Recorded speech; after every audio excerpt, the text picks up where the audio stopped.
Oh, are we in it? Hey, we are live with the Working Fans podcast.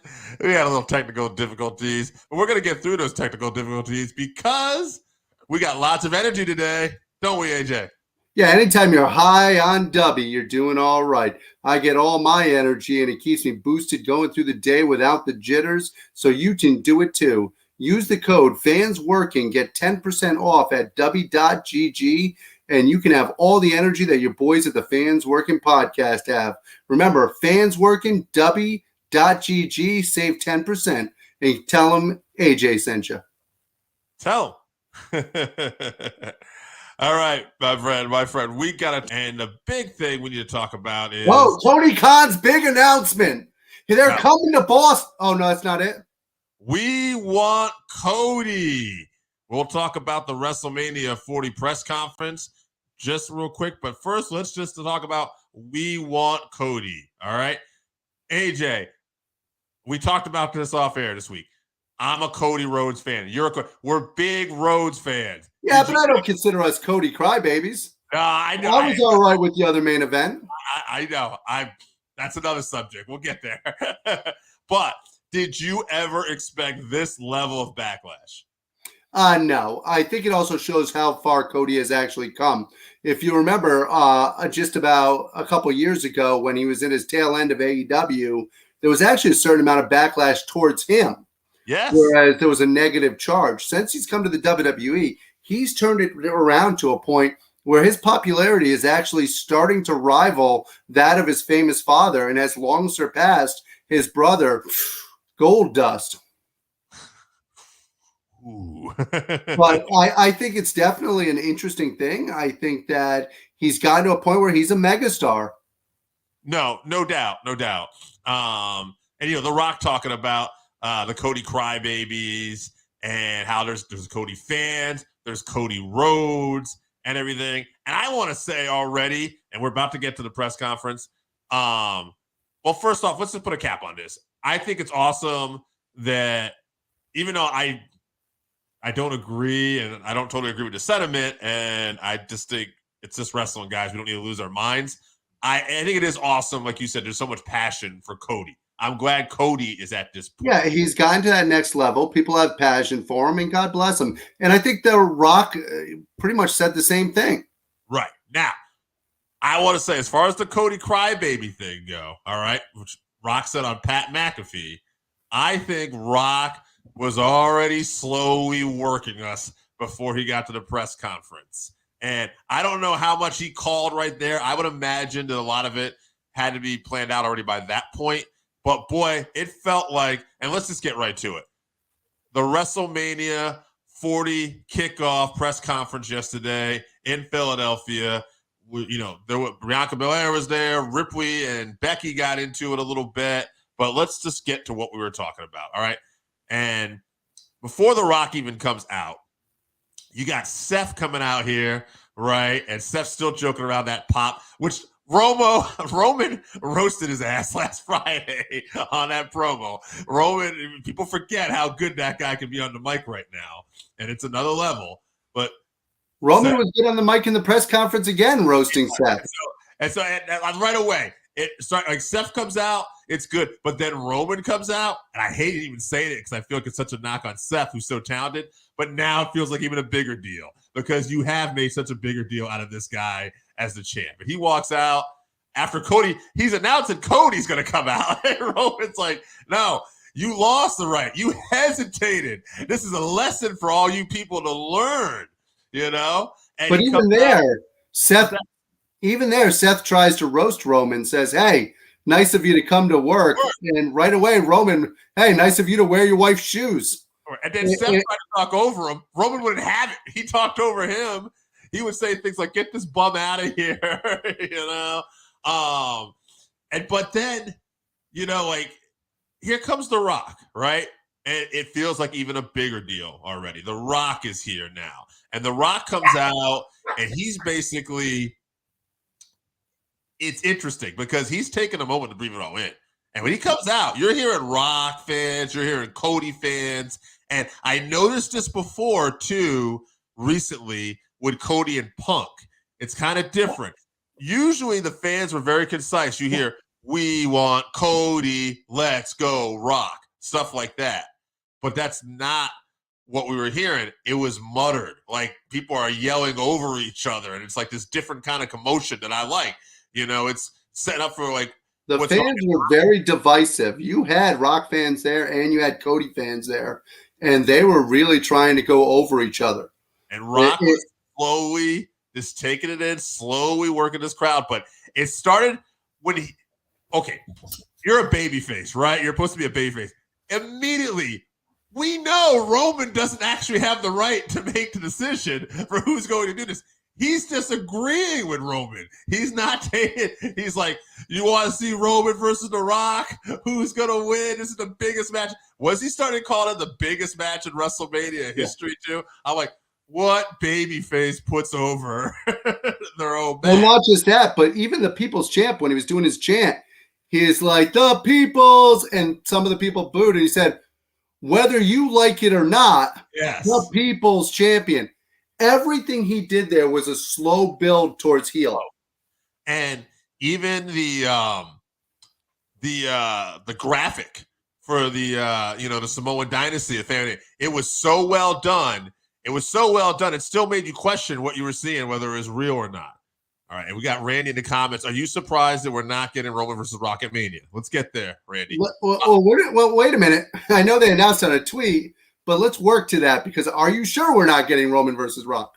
No, not at all. So anyway, so Rock is in there, and then they're basically going. They're over there now. They're holding hands. They're shaking hands. My brother, my Samoan brother. We're gonna do this whether you like it or not. And I'm like, well, I thought we were gonna hit the music.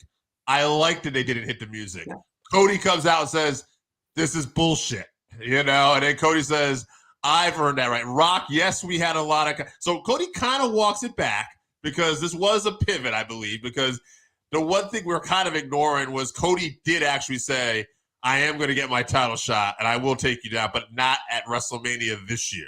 Yeah. We got away from that. So that's where I believe it's wrestling, man. We don't have to be specific. That's fine. So I like it, but Cody still referenced the conversation with Rock, and then Cody talks about, I had conversations with other people as well. All right. And this is what I love about it. Roman, first off, Roman starts cooking again. What do you think you're doing? You blew your opportunity. You're embarrassing yourself. Go over there and sit with the number 2 table. The number 2 table is ready for you. Go sit there with the dummy in green.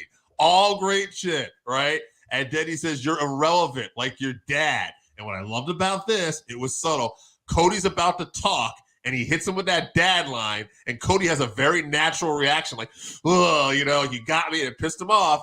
And then Cody makes that remark about Roman and his ancestors and the bloodline, and his grandfather, the High Chief Peter Maivia, would be disappointed in you. Now, wait a minute. I would like to point something out here. He didn't say anything negative about the family. The only person he actually said something negative about was Roman. Yes. Whereas Roman insulted his dad. Yes. But so once again, the heel move is to make it what you want it to be. It did, because the way I read into it is now Rock, to me, comes off very disingenuous, because he's stepping to Cody and he's saying, you don't talk about his family or his bloodline. You're talking about my family, my bloodline. Rock picks up the intensity a little bit too, and then he gives him that fucking slap on the face, which looked fucking great. And then Seth steps up, and we got this, everybody's arguing. Now, some people who I know liked it thought Rock kind of overshadowed Roman. Well, I don't know how The Rock doesn't overshadow anybody. I was going to say, how do you have The Rock on that stage and not overshadow anyone? Yeah, he's just too good. At the end of the day, a lot of stuff I like here, like you said, the subtlety. Rock comes off to me, I think I was about to say, disingenuous. Like, he's saying, yeah, you're talking about our family, but the reality is, no, this guy came out and reminded you he gets to pick the match. Yeah. And he outshined you, and you didn't like it. Now, wait a minute, because they went even further with this. Because after the press conference, after people talked, oh, we're going to throw this back to the backstage area. We've got Triple H. Right. Now they're interviewing Triple H, and The Rock comes over, Board and member. the board member Rock Yes. put Triple H in his place. Fix this. This is a done deal, as Roman said. We already had it done. Yeah, so they went even further with this storyline, and this is why I tell you, Randy, do we have Cody versus Roman? Right. I don't know. Randy's other questions. Do we get a tag match, an Elimination Chamber, or Wrestlemania with Roman and Rock? That was the thing people were guessing later. I know Meltzer and Alvarez were saying night one, they're predicting is going to be Rock and Roman versus Cody and Seth. Night two, Cody versus Roman, and maybe somebody from Elimination Chamber will fight Seth. You had a good idea, too, last night. You texted me while I was asleep. What if The Rock took on Seth and won that title? And you said, what if the Bloodline has all the titles? Yeah, what if Bloodline ends up with both of them? And here's the thing. What bigger thing, if Rocky's only wrestling one match, what bigger heel move could he make the next night to come out and go, here you go, head of the table. You now have both belts. Absolutely. He could totally do that. And here's the other thing, too. People are going to get mad at this, but, they could do a tag match or something where Cody pins Rock, and they said that, and then Roman comes out, he's going to have it. Maybe Cody even does something where, maybe Rock does something, too, where he's like, Cody, you earned my respect. I was wrong. Go get him. Maybe it even tease a little tension with Roman, right? What happens? Ref bump. Out comes The Rock. He lays out Cody. Costs Cody a second year in a row. Cody doesn't win the title. Fans will lose their fucking mind, but it could happen. I'm going to tell you the best thing that I can say about this whole press conference. I have a person who I work with. He's a wrestling fan. He enjoys it. I'm not going to throw his name out there because he'll enjoy that too much. But he says, my brother called me up after the press conference. My brother said, hey, I know it's all a work, but I'm pretty sure The Rock smacked him for real. He did, but it's well. But he believes, but if you can make one fan go, wait a minute, maybe this is getting personal and maybe The Rock meant that and it's not scripted. What are you doing? You're doing something amazing. This is a great thing about casual people who don't know about wrestling sometimes. I saw somebody that I was friends with doesn't watch a lot of wrestling. They commented on Instagram posts, why are people mad at The Rock? They don't understand because this is just The Rock, right? He's a great actor in Hollywood. He was a wrestler. Like, what's going on? Now, before we get on to another segment, Randy asked another question he's got. Did Seth get disrespected last night? Seth completely got disrespected last night. By Roman again. Not just by Roman, by the WWE. And now I'm going to tell you why. Okay. Seth Rollins got disrespected because at the end of the night, Rock versus Roman was a bigger match than anything Seth was going to get. Cody choosing Roman, once again, bigger than anybody choosing Seth. Sure. And Seth, basically his belt and who's going to face him doesn't mean shit compared to these other two matches. Well, I guess I see your point, but for me, it's like we got to rank these guys somewhere, and I know damn well who's coming at number 4 right now. No offense, Seth. No, and I'm not saying it's not true. Right. But unfortunately, that's where it is. Right. And I think it told a lot, and I didn't say this earlier, it told a lot that Cody Rhodes came out last. Yeah. And Cody didn't need the music. What you said before is 100% correct. But they did a great thing by not playing Cody's music because that made it feel even more real. Wait a minute. Why are you guys screwing me over here? I'm not waiting till you play my music. Here I come. All right. Before we get to the next segment, we got 2 more segments here today. Quick question. I'm just going to get some predictions here. Do we get a tag match with these guys? And is it at Elimination Chamber? If so, or is it at Mania? Well, it's not going to be an Elimination Chamber because I don't think Roman's going all the way to Australia. Okay. That's my opinion. I could be wrong. Would you say no to the tag match altogether? I don't see the tag match happening. Okay. All right. So. Well, how do you feel about it? I think we'll get a tag match. I think the more I think about it. In fairness, it will help The Rock because he hasn't been in the ring in years. Right. And Seth Rollins has the hurt knee. Right. So both of them will actually. Both of them will be able to rest, and you'll be able to get the two workhorses. I know Yeah. that's funny to call Roman the workhorse over Seth, but you'll get the two workhorses to actually do the heavy lifting. You know, too, if we did that tag match night 1, we could have a cash-in with Damian, too, on Seth. Absolutely. And then Damian, what if Damian had to defend the next night against whoever won the Elimination Chamber? Could happen. That could happen. I like it. All right, let's get Hey, look at it. He's had problems with Drew. Yeah. Drew could win the Elimination Chamber. It looks like it's going to be him versus Seth on night 2. You get to have, instead, Damian cashes in on Seth. He gets Seth's title, and he faces Drew on night 2. And I'll give you something else, too. Another candidate I'm going to just throw out there. Real quick video he took this week, interview where he talked about how he hasn't beaten Drew yet and how his career, he came close to winning the championship, but he hasn't won that title yet, and he's got to win that title for his career. Sami Zayn. Yeah. Sami Zayn could be that underdog story still that they could always go back to, I feel, at some point. Oh, absolutely. 100%. I would like to also mention the fact that I'm going to WrestleMania night 1, so I do hope The Rock wrestles on night 1. I'm sure you do. All right, let's get to a couple other news before we get out of here. Are we going to... Scott D'Amore, don't worry, Andrew, we got other news too. And if this was what we're going to talk about after the next segment, you can hit me with something. Scott D'Amore, TNA gone. I think this came totally out of left field, and none of us saw this coming. It's a little heartbreaking considering how far TNA's come over the last couple of years.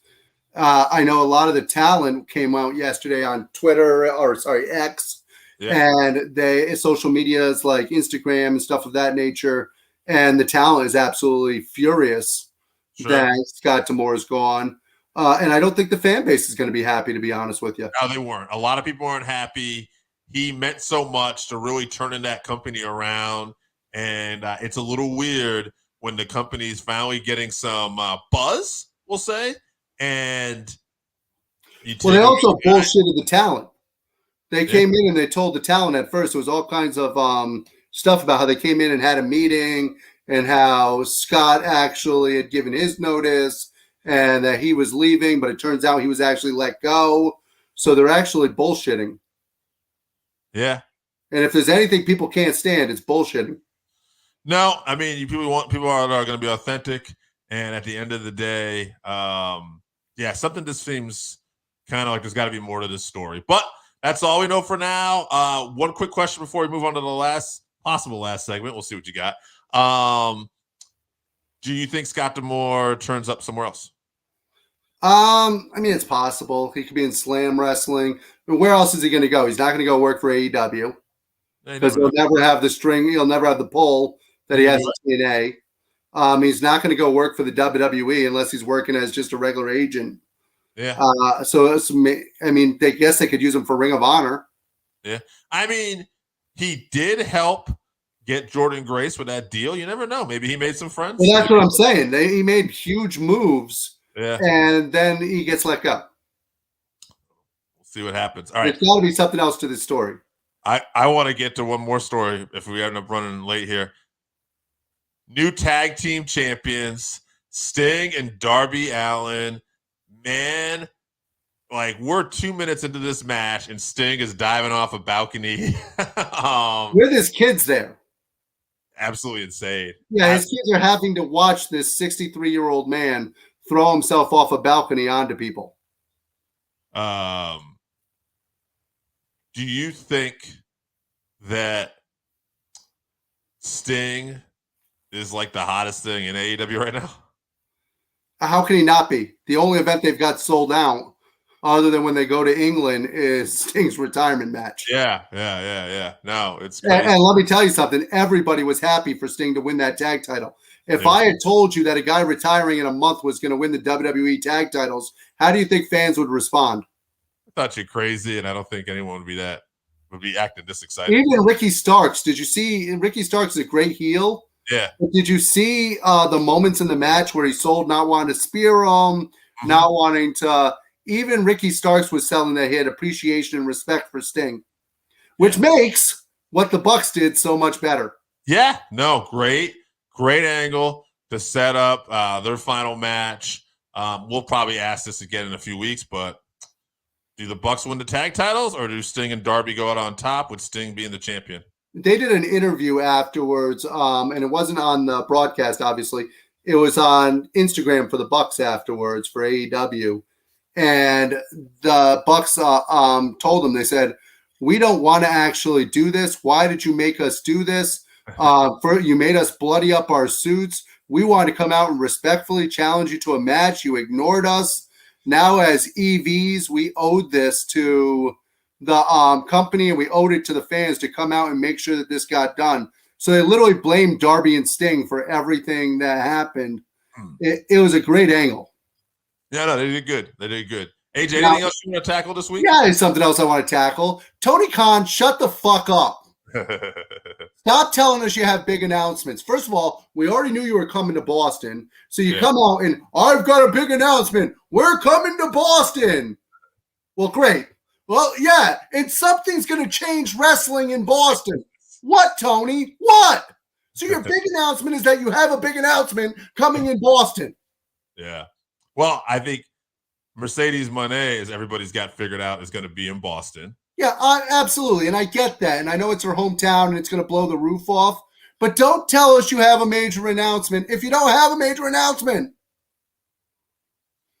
Yeah, I think Swerve's winning the belt. You think Swerve's winning the belt? I thought they were almost doing like a double turn this week where Hangman was looking more heelish. Hangman completely went heel. Yeah. Yeah.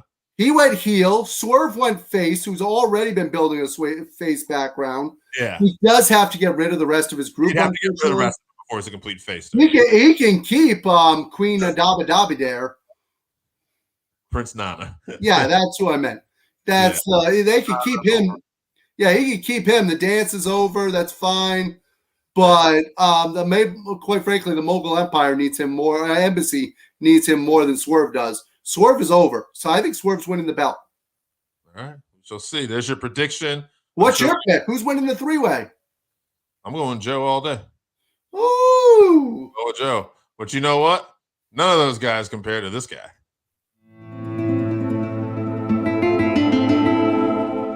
All you got some wrestling fans up there. Listen, old Black Bart has got a book.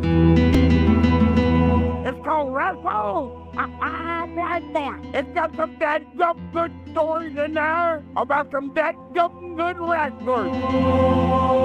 Read stories of Dusty Rhodes, the Von Erich, Scott Casey, Sergeant Slaughter, Roddy Piper, Mr. Fuji, Ron Bass, Bruiser Brody, Mike Davis, the Grappler, and many others. And I guarantee you one thing. That it'll be the best daggone read you've had in a long time. Get your book today at Russellville.com or on Amazon. Russellville, it's where wrestling lives.